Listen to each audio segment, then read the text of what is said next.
You're listening to the Coupling Up podcast. Ending a relationship can be profoundly difficult. Some people go their whole lives without ever truly moving on. So wouldn't it be great to have a professional who can guide you all the way through it? Someone who could give singles struggling with breakups, dating games, or loneliness the best tips for finding healthier romance. Well, you found her. This is the Coupling Up podcast, and this is your host and teacher, Sean Davis. Hi there. Welcome to the very first episode of the Coupling Up podcast. I'm the host, and I'm going to show you the ins and outs of dating from a psychology standpoint and teach you a trick or two about dating smart when you get out there in today's modern dating market. Today's topic is all about ghosting and the friendlier version called Caspering. It's pretty much the same messed up behavior based on a really simple instinct that you might even have done yourself to possibly a friend or a colleague. So let's dish about this habit, why you do it, and how we can date with a little more power and know-how. Well, as you know, this story begins with a happy moment of connection. When a ghosting situation happens, we usually define that as an abrupt stopping of communication. So a friendlier version of that would be not so abrupt, but letting you know abrupt may be coming. So in the end, it still leaves people confused and wondering what the heck happened here. So for today's episode, we are going to be going over a Reddit poster and her particular situation with being ghosted during quarantine. So this is being recorded at the middle of the pandemic. And so lots of people are finding more and more ghosting experiences happening because of it. So let's look over Ghosted During Quarantine's post. I, 39 female, began a romantic relationship with a friend, 34-year-old male of 7 years. So we have a romantic relationship with a friend of 7 years. It was casual, non-monogamous, but we were open about communicating and meeting each other's needs. When our state went into lockdown in March, he stopped all communication.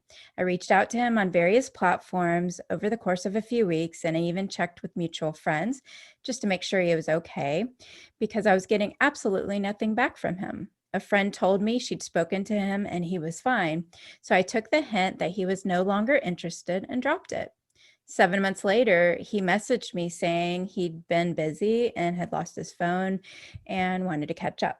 I basically called bullshit, and now he's acting like I'm being unreasonable for being upset. This pandemic has been crazy for everyone, and I want to give everyone the benefit of the doubt. I'm sure he was experiencing hardships just like everyone else.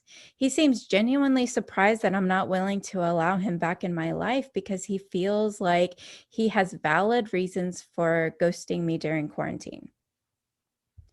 I feel like 7 months, even during a pandemic lockdown, is unacceptable. There's a voice in my brain that keeps bringing up our past friendship.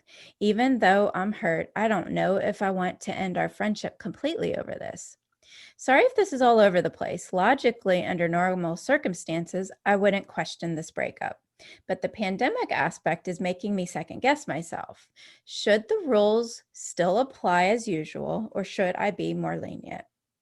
Now, before we get into the ins and outs of this particular scenario, I want to just touch on something real briefly here. The rules that you're given as a single person are crap. No matter who's given them to you, if you're given any sort of rules to follow, if they are not rules for safety, so like this is the bare minimum we need in order for you to be safe and secure in a situation, rules are going to only be beneficial to some people some of the time.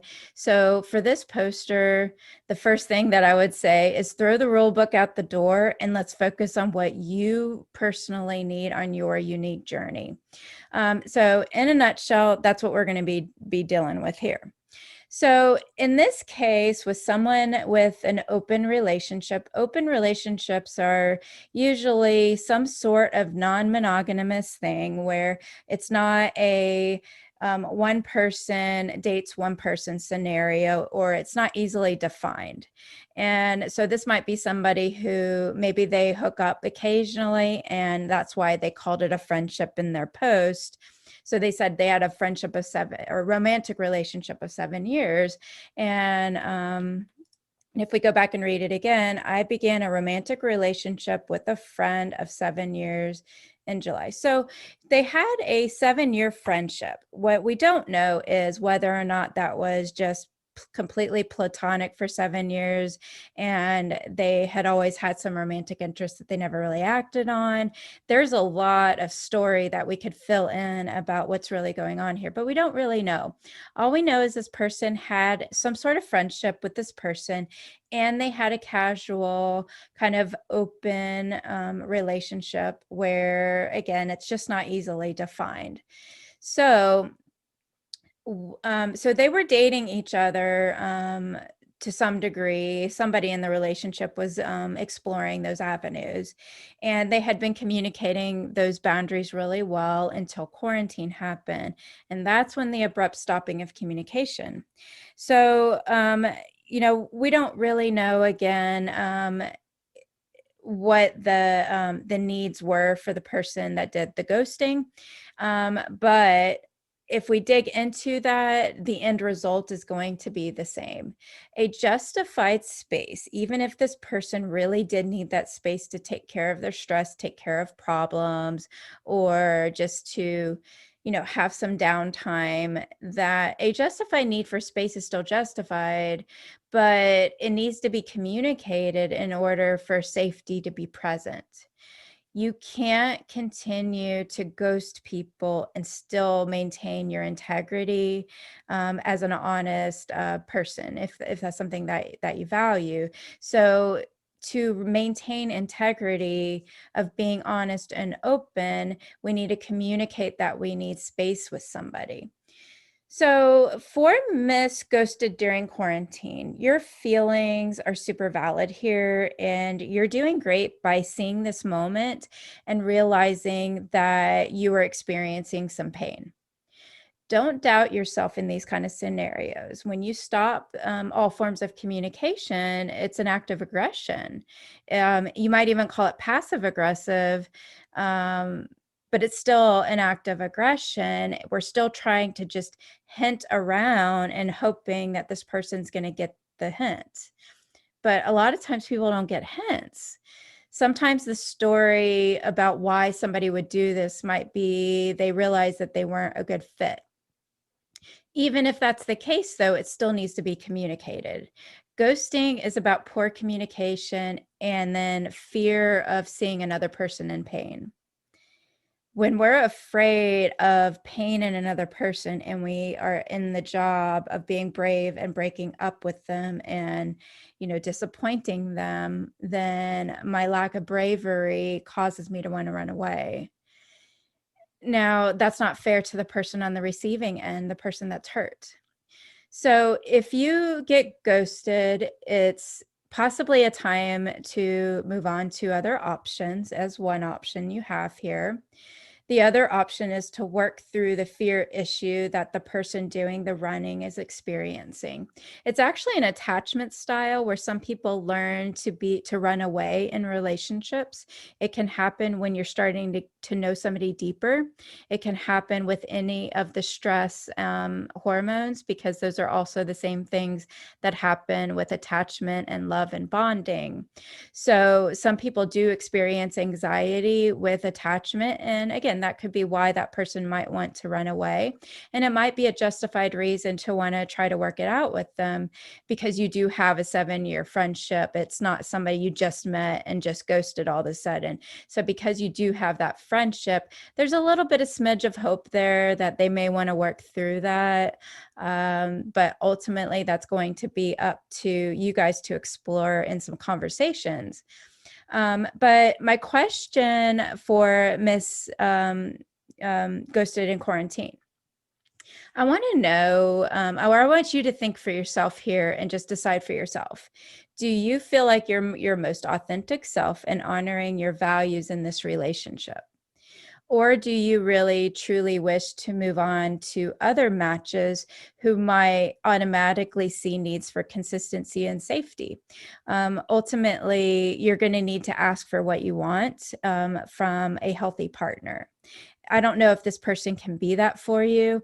It's a possibility that they may not, at least right now. Um, Keep in mind that people do change when they see that it's worth it for them to change, and they will. It happens all the time. It may not be perfect, and it may not be all the time. If you give this person another chance, make sure you're clear on your expectations around communication and silence and tolerance of this kind of absence.